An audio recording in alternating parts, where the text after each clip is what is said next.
Hello everyone and welcome to another episode of HD Reviews. Today we will be talking about the Hollywood film Split, and as you all might know, it is directed by M. Night Shyamalan, also written by him, and it stars James McAvoy and Anna Taylor-Joy.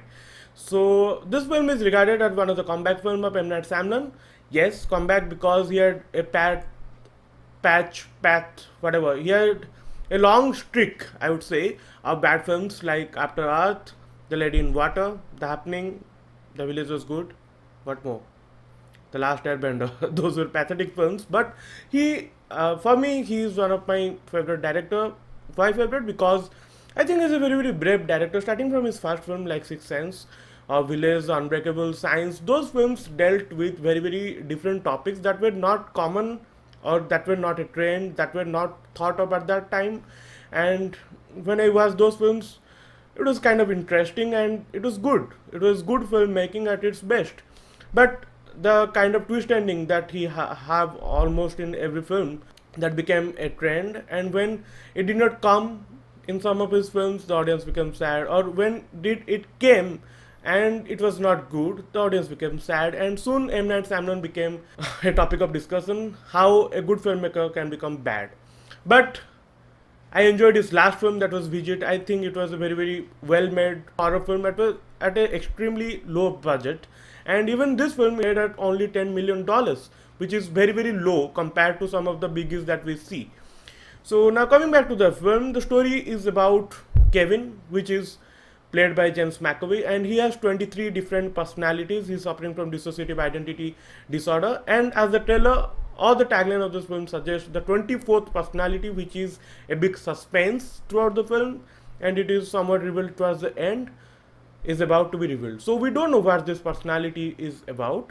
So the story is about one of the personality of Kevin abducting three unknown girls. We don't know why he have abducted them, and among one of those girls, I don't know the names of two, and the lead actress is Anna Taylor-Joy, and you might not have seen one of her best film, The Witch, but if you have not seen that film, just go and watch the film. That is one of my favorite, not only mine, the favorite horror film of most of the critics out there in internet and also on Rotten Tomato or Metacritics.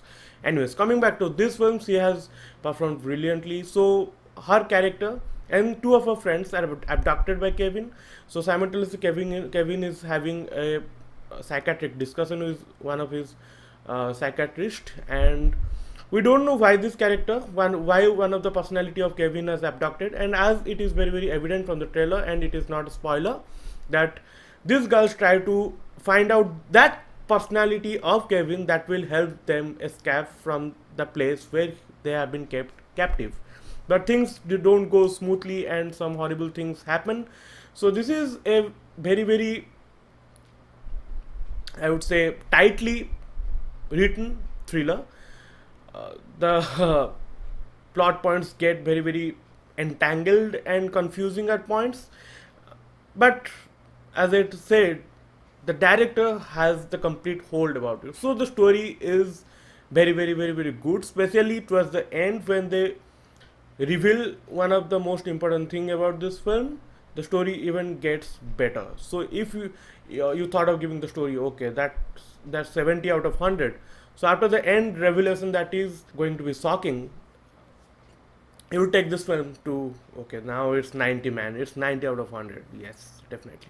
Coming to the screenplay could have been a little bit more faster. I thought it was a kind of little bit slow. Yes, I understand that they try to build that cinematic feeling, that tension, that suspense, but I feel some scenes could have been more crisper. Again, this is just my opinion. Some of you might vary. I am not complaining about the film. This is a fantastic film. I love this film, but the screenplay could have been a little bit more faster. That's the only complaint. The dialogues are very very interesting, I would say, because every dialogue, they carry forward the story and they create more suspense and they reveal some suspense. So dialogues are very very well written. So I'll be giving 2 out of 2 for the story, 2 out of 2 for the dialogues, and 1.5 out of 2 for screenplay. So that's a very good mark.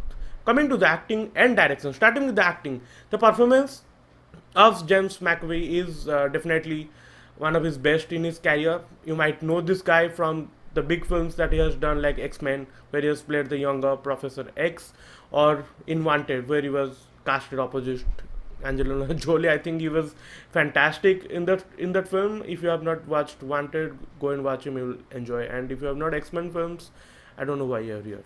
So coming back to his performance, they don't. Again, this is not a spoiler. This is something I think you should know before going into the film. Yes, there are 23 personalities. They even show that in the film that he have 23 personalities, but not all the personalities have been dealt with. I think that's absolutely fine, because you don't need to deal with all 23 personalities. Those personalities which have some impact in the story as dealt with, and I'll be counting that around 6.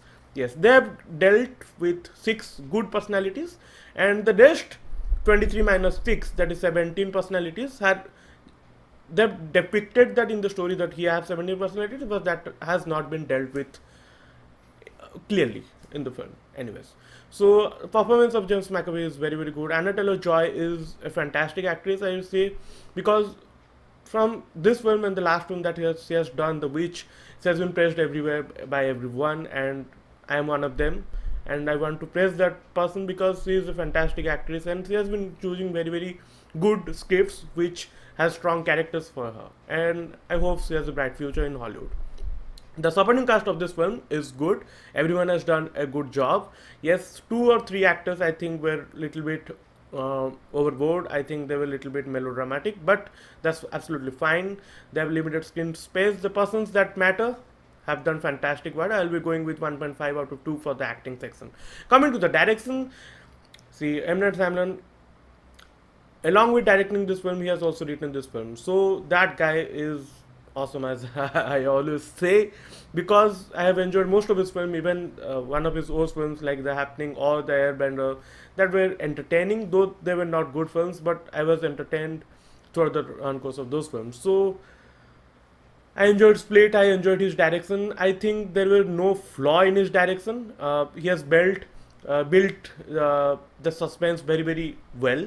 He has carried forward the suspense very very well. And when the time of revelation comes, when the big suspense is revealed, it is truly shocking. I would say this is the best end revelation of the twist ending since The Sixth Sense. So again, don't expect for the twist ending, because you will be not getting the twist ending anywhere, because this is not exactly a twist ending. This is something that will enhance your experience of the story. That has nothing to do with the story. It will just enhance your experience. See, if you think the film is, as I have already told in the beginning of this video, that if you think this film is 70 out of 100, that end revelation, which has nothing to do with the story, will take it to 90 out of 100. It's so good. Again, so that's about direction. I'll be giving 2 out of 2, because I don't want to find any flaw in that. He is flawless in this. Now coming to the technical aspect, the cinematography is fantastic. The editing is very very good. It could have been crisper. I'll be giving 1.5. Cinematography is very very good. All the scenes are well lit. It has been shot very very well. It is very soothing to the eye, and as the audience, I am not a big filmmaker, obviously. I judge the film as the audience, and as the audience, the film was very very well shot. I liked everything that I saw through the eyes of the cinematographer. I'll be giving 2 out of 2 for cinematography, and for editing I'll be giving, as I said, 1.5. For the technical aspect, the background score is good. It is intense, and another 1.5, and all other things I'll be giving 1.5. They are good, not average, not bad, not best, they're good. So out of a cumulative score of this much, the film receives this much, and it belongs to grade this. So this grade film is fantastic, and I will highly recommend you to watch this film. So that's it. I'll be ending my review right here. The next review will be John Wick Part 2 or Chapter 2 that I currently watched, and I'll be watching it again just for finalize things and to make some points that I might have forgotten. Anyways, that's it from me, and bye bye, and love you all. Don't forget to like and subscribe to our channel, and we'll be making better videos every time, and we'll be getting better with each and every better video. Bye.